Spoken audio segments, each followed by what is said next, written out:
All right. Let's get it going here on YouTube.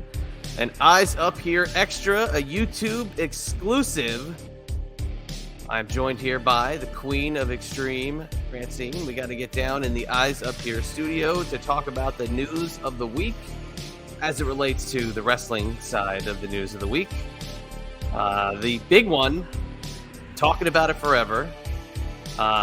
Can you say happy news? Can you say like good news for once in wrestling? Because there's some positivity surrounding it for once, but he has returned. He is back. Mr. Phil is back where he belongs in the WWE. CM Punk returns home. But before we talk about that, I want to welcome in the Queen of Extreme, Francine. Francine, how you doing today? I'm good. How are you? I'm doing just great. I want to ask you a question. Yeah. Look in my eyes. Mm-hmm. What do you see? Come on. I don't know. What do The I cult see? of personality. Come on. Oh my God. You're such a... I can't even. First of all, hi everyone. Welcome to our YouTube channel. So I made it a point to watch the end of the pay-per-view. I watched the beginning and I watched the end. Didn't get to see any of the middle. I'll probably go back and finish it if I get a chance. But first thing I want to say is I loved the way they brought him back. I loved how they made you think the show was going to go off the air. There was nothing left to do. And then boom, his music hits and here he comes. I thought that was very, very smart. And the reaction that he got was off the chart. I can't even imagine being in that arena while the pop was going on. Like, I don't even think, like somebody said you couldn't even hear his music being played. It was so loud when he came back. Now, is that because it's Chicago or is it because it's CM Punk? Would he have got that reaction if he was in, I don't know, Salt Lake City, Utah or something like that? Who knows? Who cares? They did it at the right place at the right time and it was phenomenal. So good for business. Yes. Now, I don't know how true this is, but I did hear that he wasn't like hidden in the back, but production didn't know about his return. And at the last minute, Triple H took over and hit his music. That's what I heard. Yes, I heard the same. Okay. So that's pretty cool. Because, when you keep it a secret from the people who work there, that's like, wow, this is heavy stuff, But I was very impressed with the way they brought him back. Now, the funny part is the viral video that was going around of Seth Rollins having a meltdown and everybody thinking it's like a shoot. Like, it's not. Yeah. It's a work, people. That was I think the worst part of the last couple of days. That was very lame. It was everywhere. Everywhere I looked, I see this video. It's wrestling. They're building those two up. And let me tell you, they're going to make a shitload of money. Oh, yes. No, absolutely. It's going to be brilliant. And I'm happy for them. I also watched his Raw promo. I made it a point. Everybody was shitting on it. I thought it was great. I 100% agree. I didn't see anything wrong. Now, people were saying he should have buried the other company. And we've been over this a million times. WWE will never acknowledge AEW. AEW will take shots at them all day because they have to. They're the ones chasing. But WWE is on top of the mountain. They don't have to put them over. So why would he even mention the other company? Right. It doesn't make any sense. So for everybody saying that, think again. Think before you speak, because 100%. WWE does not have to put over anybody but themselves and their own talent. And I thought his promo hit home. I like the way he mentioned his wife. Little pop. If she ever wanted to return, there you go. Just, I knew the two words were going to be "I'm home." Like I just knew it. Like as soon as he said these two words, it might sound cliche, it might sound corny. I was like, he's going to say he's home. Because everybody, when they return, they say they're home. You know what I mean? But it had meaning. It it made sense, and he got such a great reaction from it. I think he's going to be the top draw for probably the next year or so. Yeah. And I am looking forward to seeing how they do him and Seth, what they do with him and Seth. I think it'll be fun to watch. I don't know. I enjoyed it. And you know me, I don't sit and watch these things, but I said, we're going to talk about it. Let me just watch it. I was entertained. And that's what I want from a program. I want to be entertained, and they did that. Yeah, and you're 100% on the money with the swerve at the end of the pay-per-view, because I think it was funny throughout the day. The buzz was, is he coming? Is he not? But also the buzz was, who was the mystery man in the War Games match? And all signs pointed to it being Randy Orton, but they were still keeping that close to the vest. So when Randy Orton came out, you kind of thought that was the pop, because he got an insane reaction. And he looked great, and he was amazing in the ring. And you kind of thought, you know what? And I would say, if you walked away that night and CM Punk didn't come out, you got your money's worth, because it was a great return and the pay-per-view ended strong. But then all of a sudden that music hits and it completely changed. And I think if you were in attendance that night, you had such a great experience. So they hit not even a home run, they hit a grand slam. Yeah. At Survivor Series. Yeah, I agree with you. The other story that came out, and we talked about this before, about the committee in AEW. Remember? Yes, we did talk about. I remember we mentioned it. I want to know who's heading this committee. Yeah. And we found out who's heading this committee. Yes. So Bryan Danielson, yes.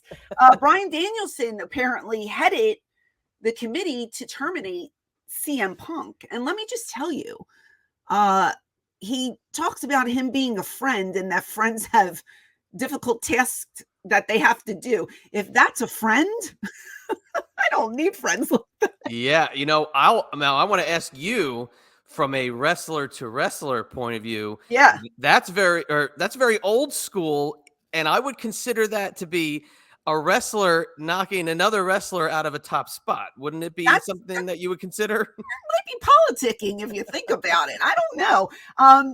I feel like if, I don't know how close these two guys are. If you are friends with me and there's a problem, I would expect you to try and come and speak to me behind the scenes, one-on-one, and say, listen, you're messing up. The boys don't like you. Management has a problem. You have heat, blah, blah, blah.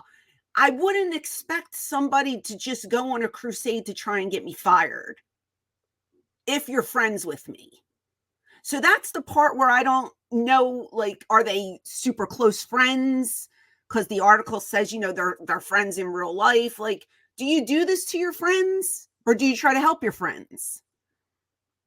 The article that I read said he kind of went on a crusade to get him out of the company.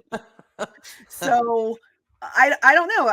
How do you take that? I just feel like if they were close, like he says they are, he would have tried to help him maybe change his ways and say, bro, you're going to lose your job.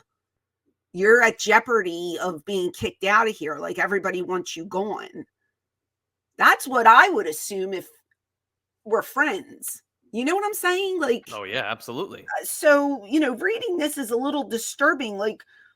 I don't know. Is Bryan Danielson politicking? Was he politicking against Punk to try and get him out? Because Punk was one of the biggest names that AEW had at the time. That's this is just a fan looking in and reading and listening and hearing what people are saying. I don't know, but I don't want friends like that. I want friends who are going to try and help me better myself and keep my position, not lose my position.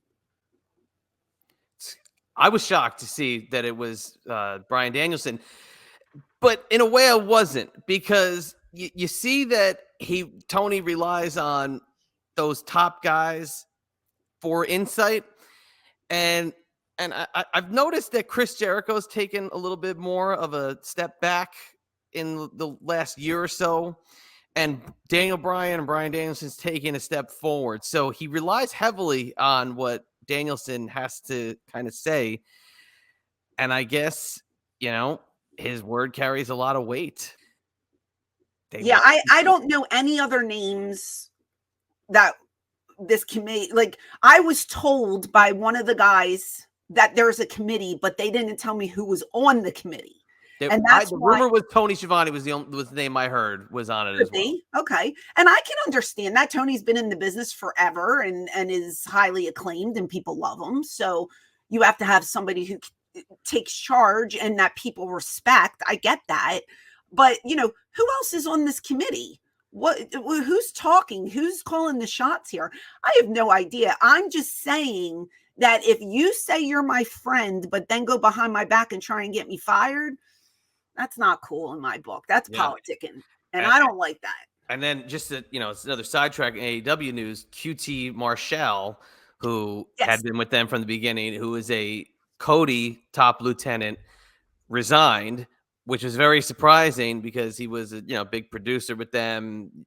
He, in his resignation, described how he wrote formats and did some on-camera work as well as off-camera work, as well as training at his Nightmare Factory.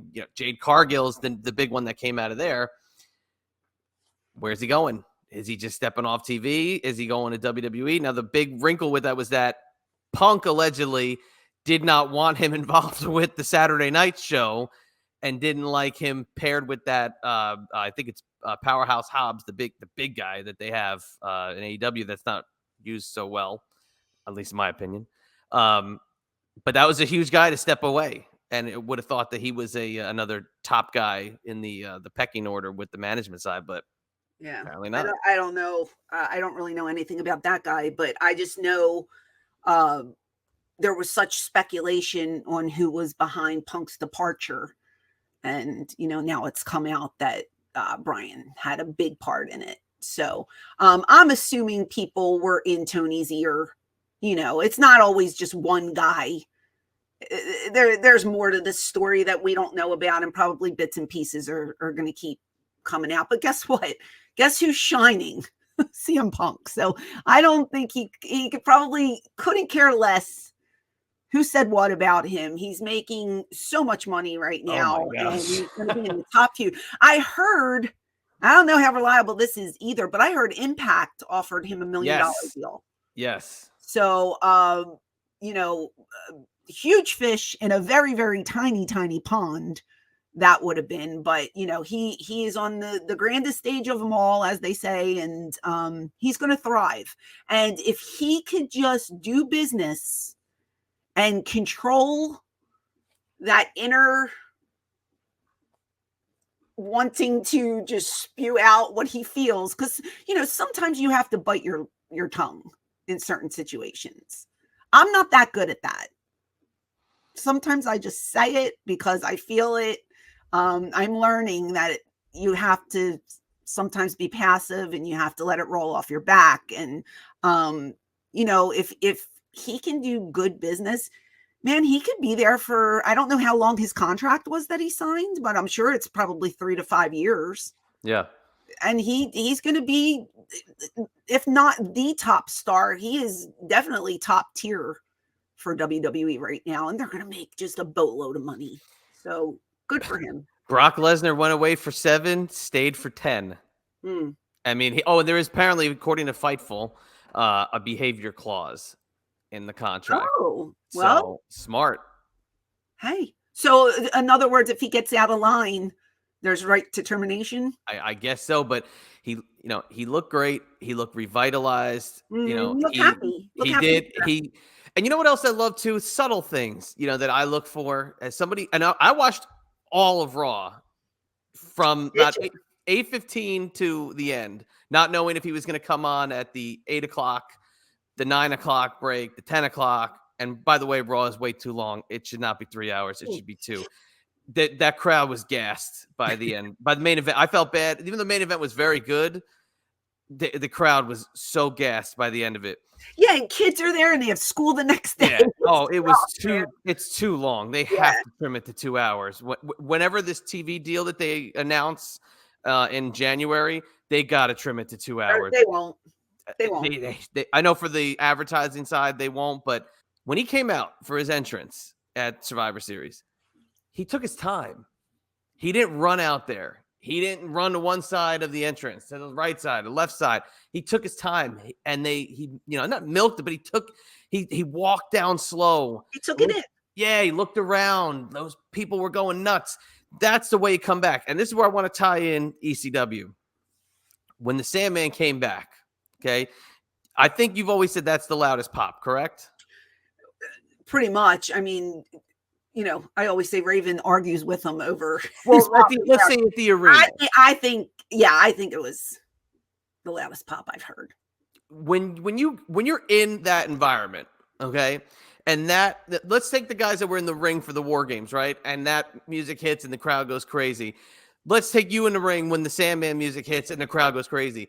Do you get lost in the moment of taking it in, or are you just like, are you fixed on your business, or do you become a fan watching it at that point? It's both. You need to, you need to do your facials. Like, oh my God, he's here. Because I knew he was there. I spoke to him before we went out. You know what I mean? You have to react to it in the same token. You're looking around and you're just like, holy crap, this is an awesome moment. And you're digging it. You know what I mean? So it's a little bit of both. And if you're a good worker, which I'm putting myself over, you can do both. You can enjoy the moment, but you can also react the way that you're supposed to. And that was one of the moments that I was really happy for him. And I was just happy that I was a part of it, because I got to be center stage and just look around and look at all these crazy people reacting. Now I'm not trying to compare it to Punk's, because there were 17,000 people there and there was 1,200, 1,500 at the arena. Different vibe, still very cool. Right. Nonetheless, not taking anything away from either gentleman. But to be a part of something like that, that's what makes wrestling fun. And, for the 2 minutes that you're just taking that applause and the accolades and you're just kind of standing there like, wow, this is what wrestling's about. We have these people, and maybe a couple of them knew, but most didn't. And when they saw them, they lost their shit. And it's just a great moment to be a part of. Yeah. No, that's great. It's a great clip. We talk about it in the YouTube database, so go back and take a look at that video. That's a great one. So cheap plug for the archive. And also, I just want to point out, I told you he was coming back. So score one for the good guy. Oh, shut up! Everybody said he was coming back. Yeah, but I said it way back when. I said it the day he left. Let me just say something. You're so annoying. No one cares if you were right or wrong. Let's just put that out there. Okay, score one for me. Stop putting yourself over. Everybody and their mother, 99% of the wrestling community said Punk was coming back in Chicago at Survivor Series. I don't recall that. Oh my God. Well, then you are that day. Go back and watch when he got fired, when we ran down that Sunday afternoon and recorded that Tony. Said, yeah, he's coming back, and I said maybe he will and maybe he won't. This is the right time to do it. He's not young per se. He's in his 40s, right? What is he, 41, 42, something like 41, that? 41, 42. Yeah, he's around that age. Not an old man by any means. No. But not young, not a vibrant 20-year-old in the business, right? I'm sure he's got some aches and pains going on. We all do. This is his opportunity to make so much money. Why wouldn't you take the chance if offered? It's a no-brainer if you're Punk. You know what I mean? If you're willing to do business and you want to be back on the road, by all means, get that money. Like me, I would have rather taken the $1 million deal at Impact. Worked less dates, had $1 million in my pocket, did indies, do my signings, stay home. That's just me. He has so much more to give. And if he wants to be on the road 5 days a week with this company, more power to you. Go get him. Make that money. Yeah. He's 45, actually. Is he 45? Okay. So again, I'm not calling him an old man, but he's not a kid in the business. He's been around. He's a vet, and this is the opportunity of a lifetime to get in a program with one of the top guys in the company and make a boatload of money. Why would you say no to that?